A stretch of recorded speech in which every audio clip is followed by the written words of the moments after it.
Son las 8:23, continúa 8:24 ya. Continuamos con ampliación de noticias y vamos a conversar con el ministro de Agricultura, Milton von Gese.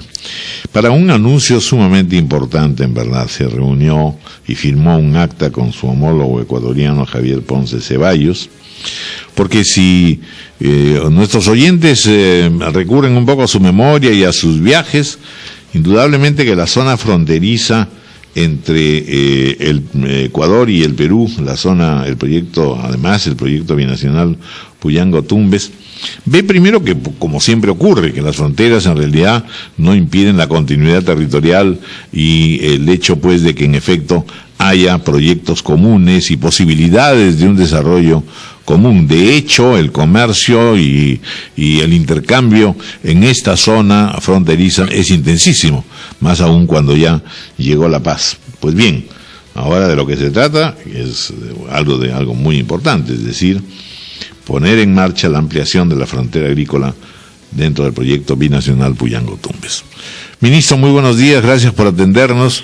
Y en efecto, no sé si acierto a decir lo que he dicho, pero en líneas generales se trata de un acuerdo sumamente importante, auspicioso. Así es, muy buenos días, don Raúl, gusto de escucharlo. Muchas gracias. Efectivamente, es tal como usted lo dice, nuestros países durante muchos años estuvieron un poco distanciados, por no decir hay veces bastante distanciados, pero pasada la página de los conflictos, hoy día estamos trabajando juntos para el desarrollo y el mejor vehículo es a través de este gran proyecto binacional que contempla irrigar 40.500 hectáreas entre el territorio ecuatoriano y el territorio peruano, y va a permitir pues desarrollar una agricultura moderna, pujante, así como lo que está pasando en el Valle del Virú, en La Libertad y en Villacurí, ¿no? Sí, ¿esto qué significa en términos, por ejemplo, de producción? ¿Cuáles son los productos en la zona? ¿Qué cosas son las que podrían producirse por ambos lados? Y algo más, que ya lo vinculo con ASPA 3, es decir, Ecuador y Perú van a estar naturalmente representados también en este tema. ¿Y cuáles son las perspectivas agrarias en relación con el mundo árabe? Bueno, en primer lugar, respecto a qué productos se pueden establecer ahí, los que ya hoy día, por ejemplo, en el lado del Ecuador está el banano, por el lado peruano hay grandes posibilidades también para el banano orgánico, para el azúcar, todo va a depender al final de las posibilidades de producción de acuerdo a clima, suelo, temperatura, pero por otro lado también al emprendimiento comercial, porque recordemos que estas tierras son principalmente para desarrollo comercial.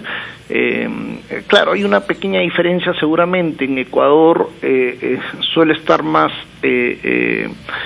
centrado para agricultura un poco más pequeña. Los esquemas hidráulicos en el Perú son para economía, para agricultura un poco más comercial. En relación a lo del ASPA, cabe recordar que, yo antes de estar en el Ministerio de Agricultura estuve en Proinversión y en los viajes que realizamos en contactos con los inversionistas internacionales, siempre los países del mundo y específicamente lo del ASPA se interesaron en posibilidades para invertir en agricultura en Perú. Así que desde ese punto de vista, proyectos como estos constituyen una oportunidad para ingresar a nuestro mercado, ¿no? Ahora, ministro, y en cuanto a esta integración también en este aspecto con Ecuador, supongo que el lado del financiamiento es un aspecto fundamental. ¿Cómo se va a trabajar? Si hay modelos en Ecuador que son parecidos al peruano o no, y qué otros incentivos se podría pensar se darán. Bueno, en relación al financiamiento, este proyecto hemos dividido el financiamiento entre Perú y Ecuador en función al nivel de utilización de las aguas de cada parte del esquema. Ecuador tiene un área beneficiada de aproximadamente 22.000 hectáreas, tenía más área disponible, y nosotros tenemos 18.500 hectáreas. Entonces el financiamiento va a ser proporcional. En este minuto el tema principal, la principal restricción no es el dinero, porque ambos presidentes, tanto el presidente Correa como el presidente Humala, ambos le han puesto primera prioridad a este tema del desarrollo fronterizo. Ambos gobiernos entienden que es la mejor manera de hermanar a nuestros pueblos, y por lo tanto el tema del financiamiento hoy día no es la principal restricción. Más bien lo que hemos decidido con el con el ministro de Agricultura ecuatoriano es tener una supervisión mucho más estrecha, incluso a nivel de ministros, para garantizar que los cronogramas se cumplan escrupulosamente, ¿no? De acuerdo. Bueno, pues muy bien.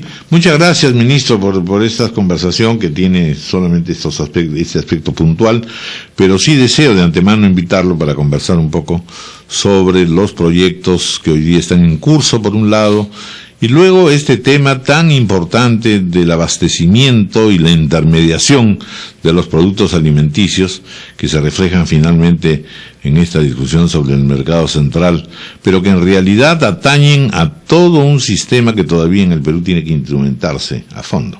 Absolutamente, encantado, y eso, sobre todo el segundo tema, es de la mayor trascendencia para la agricultura. Muy bien, muchas gracias, ministro Milton Fongese. Muchísimas gracias, don Raúl, a su disposición. Hasta luego. 8:30 de la mañana. Vamos a hacer una pausa y luego estaremos, por primera vez, tendremos aquí juntos en una entrevista, en un set de comunicación de los facilitadores del diálogo en Cajamarca. Facilitadores que en realidad pusieron todo el entusiasmo y en fin, evidentemente estuvieron expuestos también a la luz pública permanentemente, y que en definitiva podrán pues hacer ahora un balance un tanto más tranquilos, no obstante que en efecto aquí las cosas no funcionaron.